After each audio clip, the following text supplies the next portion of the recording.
Assalamualaikum warahmatullahi wabarakatuh. Video ini merupakan part kedua dari perhitungan dengan metode harga pokok pesanan. Ya, contoh dari buku akuntansi biaya Mulyadi halaman 45. Nah, langsung aja kita masuk ke step atau langkah kegiatan yang ketiga, yaitu pencatatan biaya tenaga kerja. Dalam metode harga pokok pesanan, antara upah tenaga kerja langsung dengan upah tenaga kerja tidak langsung harus dipisahkan. Nah, oleh karena itu sebelumnya sudah diketahui ya rincian biaya tenaga kerja yang dikeluarkan oleh Departemen Produksi. Ini ya, di sini berarti upah. Ada upah langsung untuk pesanan 101 ya, totalnya 900.000. Upah langsung untuk pesanan 102 totalnya 5 juta. Kemudian upah tidak langsung ya. Ini berarti adalah upah di luar biaya tenaga kerja langsung. Ya, di sini adalah 3 juta totalnya untuk kedua pesanan. Sehingga jumlah total upah di sini ada 8.900.000. Selain itu juga ada gaji. Gaji ini adalah gaji untuk karyawan administrasi dan umum. Ya, di sini 4 juta.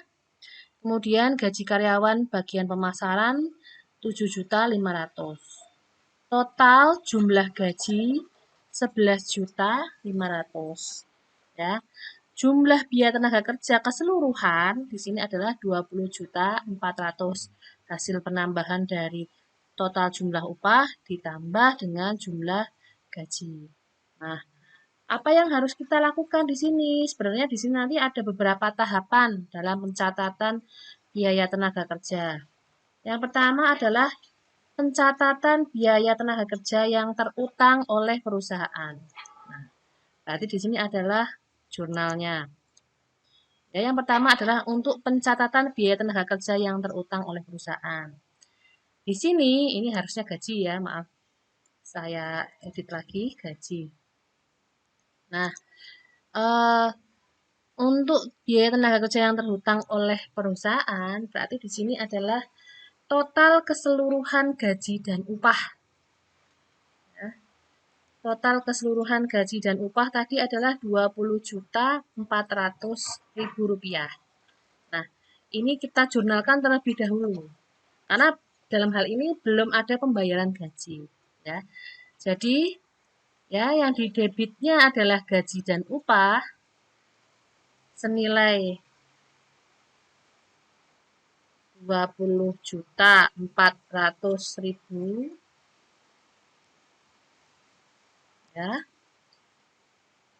Kreditnya utang gaji dan upah. Oke. Nah, ya, yang pertama adalah pencatatan biaya tenaga kerja yang terutang oleh perusahaan. Nah, setelah itu kita melakukan apa? Melakukan distribusi biaya tenaga kerjanya. Jadi dalam item-item biaya tenaga kerja yang keluar dalam 1 bulan ini, ya harus kita pisahkan lagi. Ya.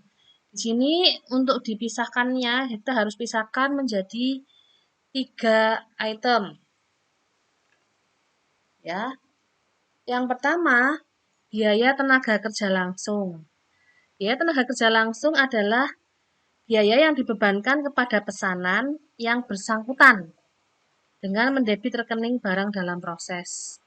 Nah, di sini berarti yang termasuk biaya tenaga kerja langsung adalah upah langsung untuk pesanan 101 dan upah langsung untuk pesanan 102. Ya. Di sini ini termasuk sebagai biaya tenaga kerja langsung. Penjurnalannya ya di sini berarti totalnya 5.900.000 ya. Dijurnalkannya di sini berarti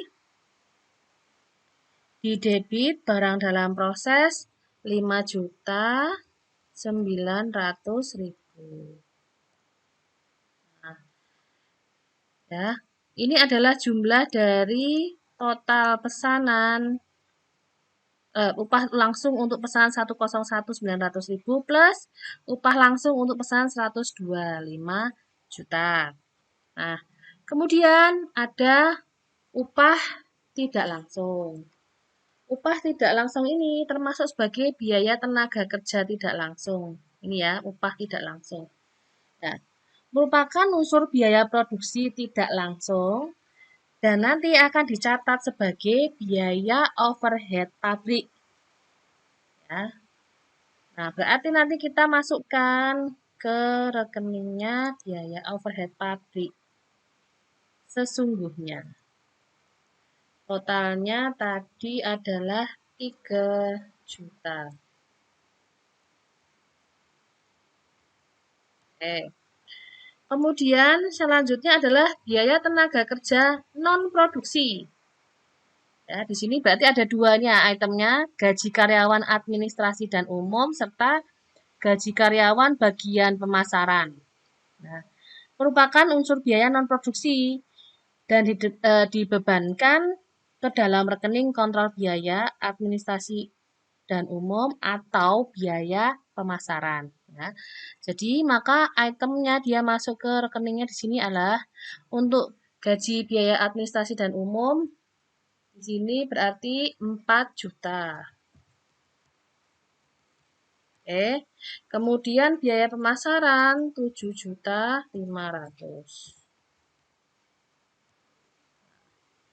Ya, ini untuk pendistribusiannya. Pendistribusiannya ini menjadi lawan dari gaji dan upah yang timbul di awal. Maka di sini gaji dan upahnya kita tutup di kredit 20.400.000. Nah, selesai ya. Ini adalah untuk pencatatan biaya tenaga kerja. Apakah selesai di situ? Masih ada lagi.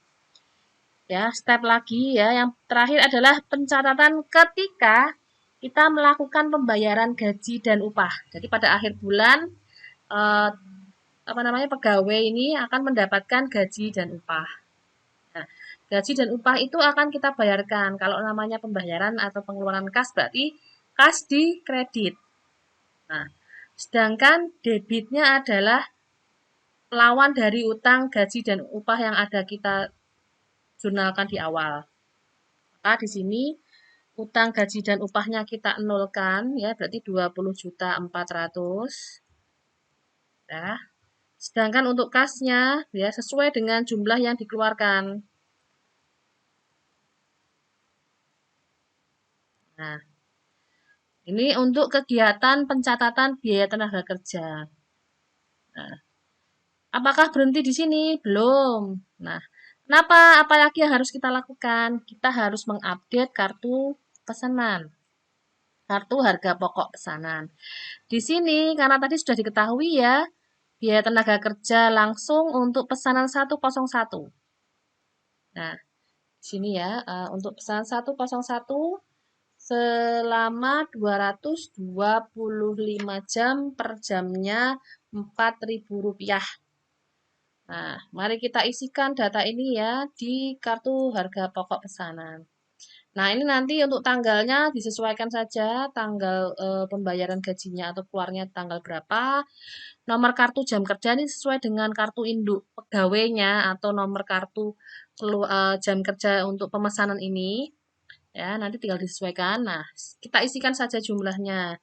Untuk 101 tadi 900.000.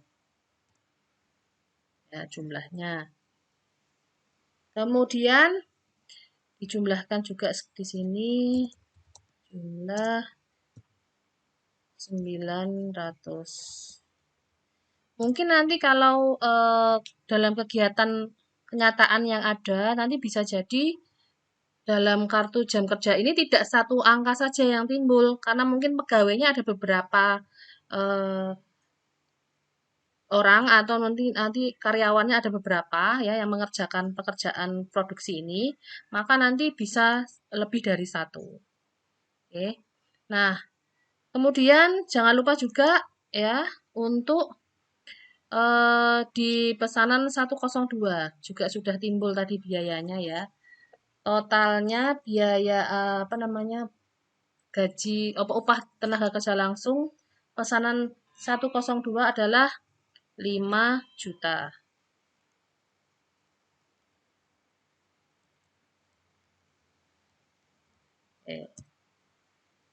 Jumlah.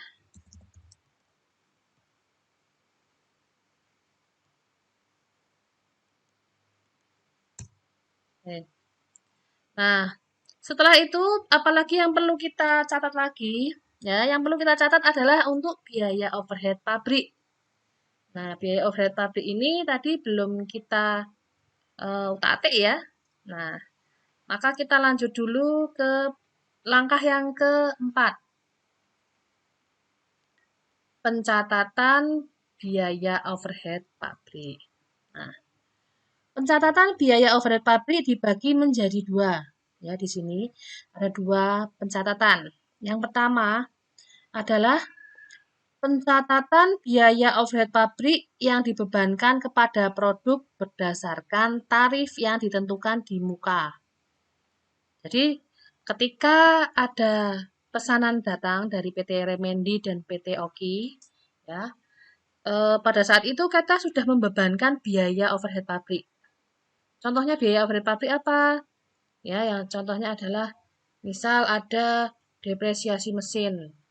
Jadi dalam 1 bulan itu nanti ada mesin itu ada depresiasinya. Kemudian asuransi. Kemudian misal mesinnya dalam 1 bulan itu nanti ada diperbaiki atau servis. Nah, pada awal pemesanan itu kan biaya-biaya itu tidak terlihat. Nah, maka sebelum kita produksi kita bebankan dulu dengan menggunakan tarif. Nah, kebetulan ya di contoh ini disebutkan bahwa untuk tarif pembebanannya adalah 150% dari biaya tenaga kerja langsung. Ya. Maka untuk pesanan 101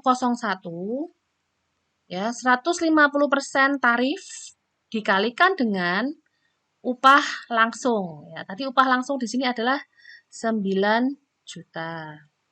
9 juta, 900.000, mohon maaf.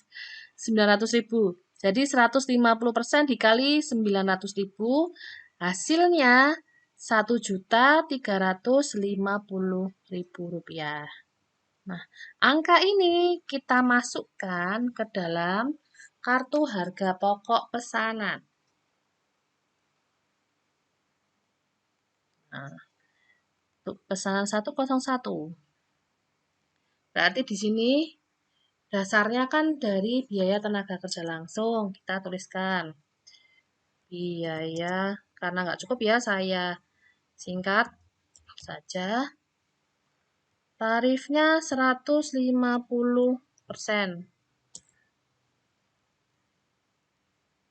Nah, jumlahnya di sini adalah berarti 900 dikali 1.350.000. Ya. Jumlah di bawah total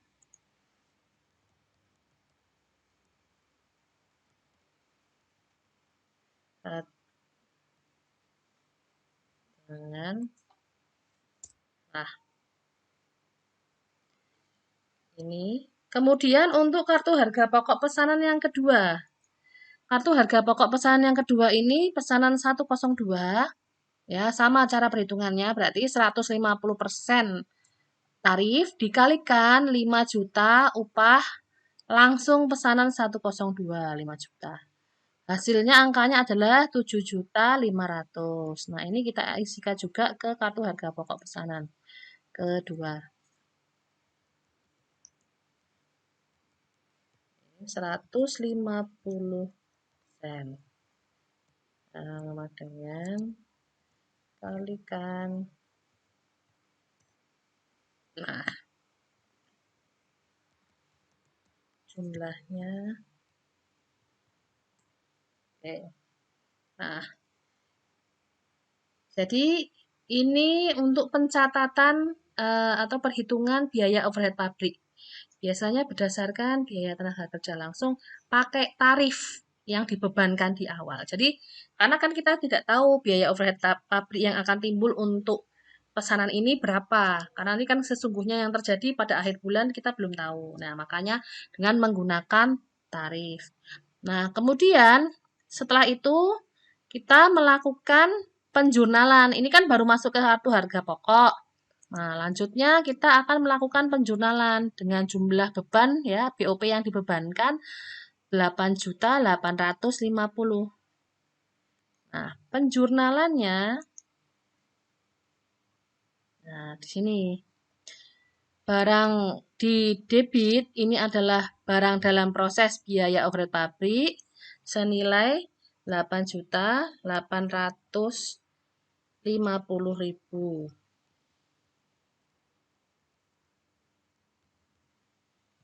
Kreditnya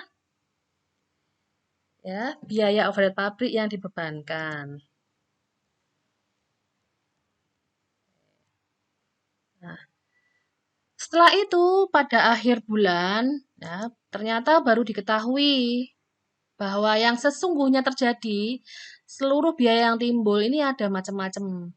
Yang pertama ada biaya depresiasi mesin 1.500.000, biaya depresiasi gedung pabrik 2 juta, biaya asuransi gedung pabrik dan mesin 700.000, biaya pemeliharaan mesin 1 juta, biaya pemeliharaan gedung 500.000.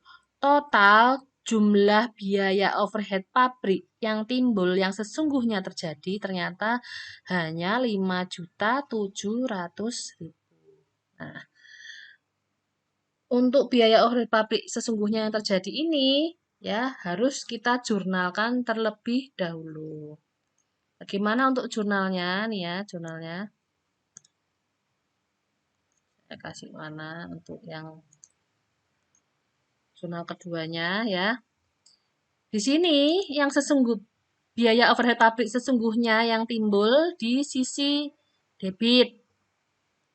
Total 5.700.000 rupiah. Di kreditnya semua biaya yang timbul. Nah, ini tadi ya rinciannya. Depresiasi mesin, depresiasi gedung pabrik, asuransi, pemeliharaan mesin, pemeliharaan gedung. Ya, dirinci di sebelah kredit.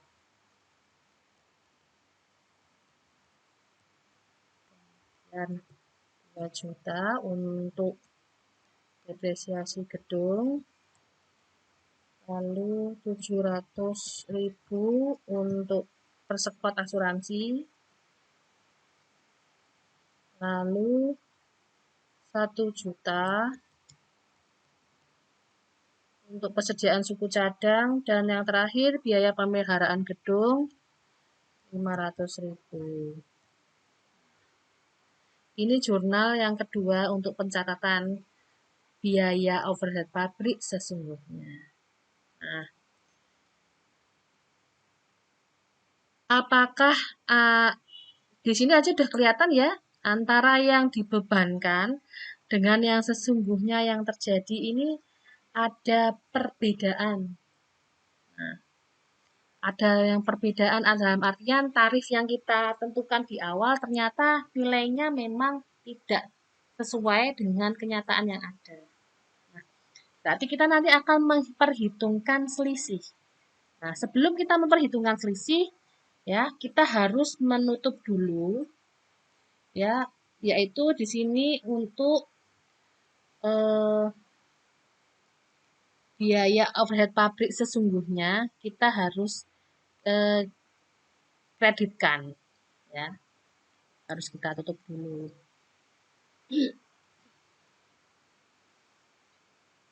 Dengan cara ya jurnalnya biaya overhead pabrik sesungguhnya biaya overhead pabrik yang dibebankan di debit, kreditnya biaya overhead pabrik sesungguhnya. Nah, jadi yang kita tutup adalah yang dibebankan. Tapi yang dibebankan di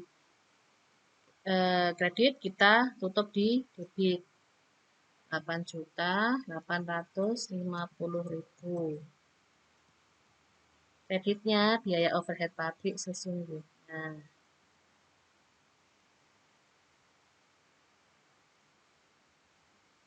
Nah, sehingga nanti untuk akun biaya overhead pabrik yang dibebankan akan hasilnya menjadi 0 ya, karena sudah ditutup di sini. Yang perlu kita perhitungkan berarti tinggal yang sesungguhnya karena ada selisih. Nah, berarti ya untuk perhitungannya selisih ya di sini kita rinci dulu semua biaya overhead sesungguhnya yang sudah terjadi. Yang pertama ya ada biaya bahan penolong.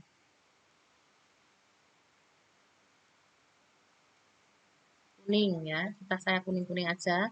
Ini adalah jurnal yang ketiga. Nah, ini ya.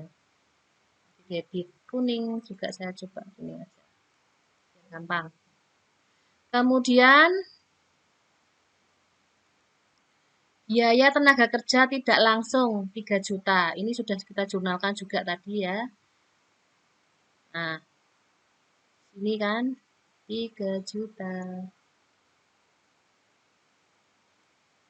Ini adalah angka dari tadi loh. Upah tidak langsung yang 3 juta. Itu tadi kita penjurnalnya kita masukkan ke dalam ya sini biaya overhead pabrik sesungguhnya 3 juta. Ya. Oke. Jadi sudah temu ada 2 ya. Kemudian yang didebit lagi biaya overhead pabrik sesungguhnya yang terakhir tadi. Yang memang akumulasi dari semua biaya overhead. Nah, ini tadi loh. Nah, ini jadi kuning. 5.700.000. Nah, ini ya. Yang ada di sisi debit total ada 9 juta. Sisi kredit untuk biaya overhead pabrik sesungguhnya ini tadi yang kita gunakan sebagai lawan untuk biaya overhead pabrik yang dibebankan.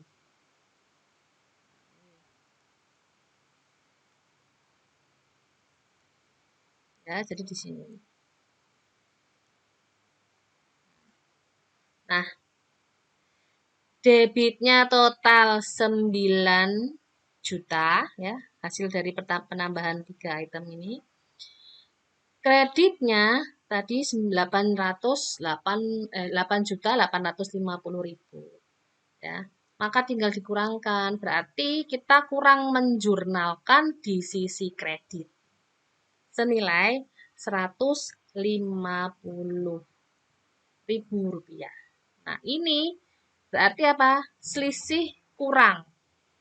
Selisih, saya tuliskan sekalian. Selisih kurang. Selisih pembebanan